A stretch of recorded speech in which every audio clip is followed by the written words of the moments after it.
પણ જીત્યા હતા એનાથી પણ વધારે મતોથી દરેક સીટ જીતીશું. ઘણા વિસ્તારમાં પાણી પણ ખારું આવે છે, તો આ સમસ્યાનો ઉકેલ આ માત્ર ખાલી હવામાં વાતો નથી, પણ આપણે દરેક નાગરિકને મીઠું પાણી મળે અને પૂરતું પાણી મળે એવી વ્યવસ્થા ઊભી કરી.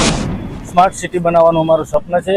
અમારે જે સ્થાનિક સ્વરાજ્યની ચૂંટણીનો ધમધોળ શરૂ થઈ ચૂકી છે ને અત્યારે હું ભાભર શહેરમાં છું, અને ભાભર શહેરમાં ખાસ કરીને ભાજપના કાર્યકર્તાઓ દ્વારા, ભાજપના ઉમેદવારો દ્વારા ખાસ કરીને ડોર ટુ ડોર પ્રચાર કરવામાં આવી રહ્યા છે. તેમજ શહેર પરવડીસિંહ રાઠોડ અત્યારે આપણી સાથે છે. શું કહેશો પરવડીસિંહ રાઠોડ? પહેલાં તો ચૂંટણીમાં જીતને કેટલો વિશ્વાસ, ભાભરમાં કેટલી સીટો આવશે? જી દેવરાજભાઈ, પાછલા 10 વર્ષથી ભારતીય જનતા પાર્ટીની પૂરેપૂરી 24 બેઠકો ભારતીય જનતા પાર્ટી ભાભર શહેરમાં જીતતી આવી છે, અને આ વખતે પણ અમને પૂરેપૂરો ભરોસો છે કે 24 સીટો જીતી ભાભર નગરની જે વિકાસની ગતિ છે એને વધુ ઝડપથી આગળ વધારીશું. ખાસ કરીને અત્યારે પ્રચાર કરવામાં આવી રહ્યો છે ઉમેદવારો દ્વારા, ખાસ કરીને અત્યારે પબ્લિકનો કેટલો સમર્થન મળે છે, જનસમર્થન? છેલ્લા 5-6 દિવસથી જ્યારથી આપણે ફોર્મ ભર્યા છે એના પછી અમે લોકો વચ્ચે સતત જઈ રહ્યા છીએ, ડોર ટુ ડોર પ્રચાર કરી રહ્યા છીએ, બધાની મુલાકાત કરી રહ્યા છીએ.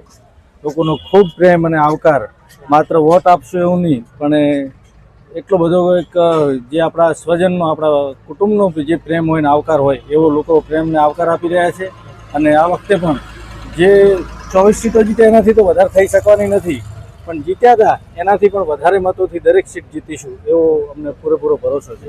ખાસ કરીને પરવડીસિંહજી ઘણા ખાસ એવા વોર્ડ છે જ્યાં લોકોને પાણીની તકલીફ છે, પાણીની સમસ્યા છે, ઘણા વિસ્તારમાં પાણી પણ ખારું આવે છે, તો આ સમસ્યાનો ઉકેલ અત્યારે લાવવા માટે ઘણી જગ્યાએ વોર્ડમાં વચન પણ આપે.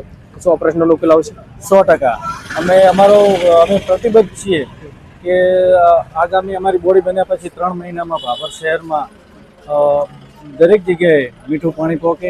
આ માત્ર ખાલી હવામાં વાતો નથી, પણ આપણો એક 13 કરોડના ખર્ચે સંપ તૈયાર થઈ ગયો છે. ત્યાં જે પાણીનો પ્રશ્ન જે છે, ઓછું પાણી છે, એ બધા પ્રશ્નો સોલ્વ થઈ જશે. ખારા પાણીનો પણ પ્રશ્ન સોલ્વ થઈ જશે. નગરના દરેક નાગરિકને મીઠું પાણી મળે અને પૂરતું પાણી મળે એવી વ્યવસ્થા ઊભી કરીશું. 5 વર્ષની અંદર 55 કરોડથી વધારેના વિકાસના કાર્યો કર્યા છે. 1400થી વધારે પ્રધાનમંત્રી આવાસ યોજનાના મકાનો આપ્યા છે લોકોને, અને જે પણ સરકારી સહાય હોય, સરકારી યોજના હોય, દરેકનો લાભ નાનામાં નાના માણસ સુધી, જે ભારતીય જનતા પાર્ટીનો મૂળ મંત્ર છે અંત્યોદયનો ભાવ, કે છેવાડાના માણસ સુધીનો વિકાસ થાય, એને બધી સુવિધાઓ મળે, એ ભાવ સાથે કામ કરી રહ્યા છે અને દરેકને લાભ પહોંચી રહ્યા છે.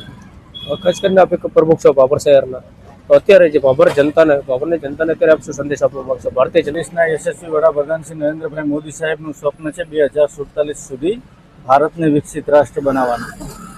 એ કડી અંતર્ગત ભારત વિકસિત ત્યારે બને જ્યારે આપણું રાજ્ય વિકસિત હોય, આપણો જિલ્લો વિકસિત હોય, આપણું નગર. એટલે આપણે શરૂઆત ભાભર નગરથી કરીશું. ભાભર નગરને વિકસિત નગર બનાવીશું. ભાભર નગરને સ્માર્ટ સિટી બનાવવાનું અમારું સ્વપ્ન છે. અમારે ભાભરના દરેક નાગરિકને વિનંતી કરીએ છીએ કે આ વખતે પણ બહુમતીથી જીતાડો અને ભાભર નગર સુવિધા સંપન્ન બને, સુખ સુવિધાવાળું બને, કોઈને પણ કોઈ અગવડ ના રહે એવું નગર બનાવીશું, સ્માર્ટ નગર બનાવીશું, એવું અમારું સપન છે. બધાને સહકાર અમને આપે એવી હું અપીલ કરું છું. તો ખાસ કરીને ભારતીય જનતા પાર્ટી હવે યુવાનો તરફ આગળ વધી રહી છે, જેમ કે આપ પણ એક યુવાન, અને ઘણા એવા યુવાનોને આ વખતે ઉમેદવારી નોંધાવી, ઉમેદવારો પણ યુવાન છે, તો શું છે, પૂરેપૂરો ભરોસો છે. આપણે કીધું એમ કે ભારતીય જનતા પાર્ટીનો અભિગમ છે કે યુવાઓ, ઉત્સાહી યુવાનો, શિક્ષિત યુવાઓ ભારતીય રાજકારણમાં આવે અને આપણા દેશના વિકાસમાં સહભાગી બને. એ કડીમાં ભાભરનગરમાં પણ આપણે સૌ યુવાનોનું જોશ અને વડીલોના આશીર્વાદ લઈ, વડીલોની સલાહ સૂચન લઈ અને આ નગરને આગળ વધારીશું એવું અમારું સ્વપ્ન છે, અને એને આપણે પૂરું કરીશું બધા સાથે મળી. ચોક્કસ છે. તો આ હતા ભાભર શહેરના પ્રમુખ જે પરવડીસિંહ રાઠોડ, જે ભારતીય જનતા પાર્ટીના ભાભર શહેર પ્રમુખ છે, અને તેઓ પણ જણાવી રહ્યા છે કે ભારતીય જનતા પાર્ટી આ વખતે 100% વિજય બને તેવું પરવડીસિંહ રાઠોડ પણ આશા રાખી રહ્યા છે.